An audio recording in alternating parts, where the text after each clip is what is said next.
வேலையை விட்டு அனுப்புறதா இருந்தா அந்த ரெஸ்டாரண்ட்டை க்ளோஸ் பண்ணும்போதே நான் அனுப்பியிருப்பேன். என் மனசுல அப்படி எந்த எண்ணமும் இல்ல.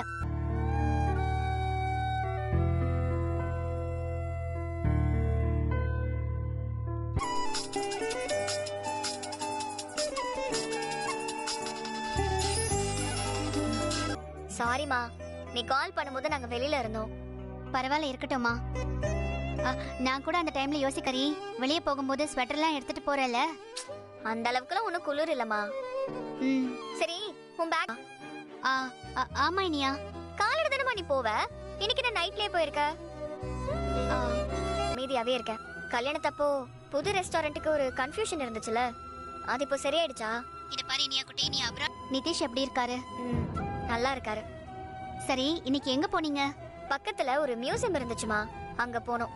நல்லா பாத்துக்கிறாரா? பாத்துக்கிறாருமா. புரிஞ்சு நடந்துக்கிறாரா? அதெல்லாம் நடந்துக்கிறாரு. சரி, புது ரெஸ்டாரண்ட்டுக்கு பேர் மாத்துறத பத்தி பேசிட்டு இருந்தாங்கல்ல, மாத்திட்டாங்களா? அதான் உன் மாமனார் மாமியார் எல்லாம் பேசுறாங்களா உங்ககிட்ட? பேசுறாங்கம்மா. ஒரு ஹாஃப் அன் ஹவர் முன்னாடி கூட கால் பண்ணி பேசினாங்க. அதுதான் வேணும் இனியா. கிளம்பட்டா? சரி, வைக்கிறமா. இனியா பாப்பா, நல்லா இருக்கீங்களா? வரணும்னு ஆசை, ஆனா வர முடியல. போட்டோலாம் பார்த்தேன், சந்தோஷமா இருந்துச்சு. உங்களுக்கு ஒரு நல்ல வாழ்க்கை அமைஞ்சதுல எனக்கு ரொம்ப சந்தோஷம்தான். நல்லா இருங்க.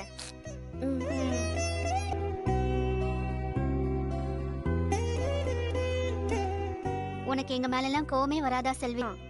அவ்வளவுதான். என் கதையை விடுக்கா. இனியா பாப்பா மாமனார் பண்ற வேலையெல்லாம் இனியா பாப்பா தோணுது. அப்ப சரி. இவ்வளோ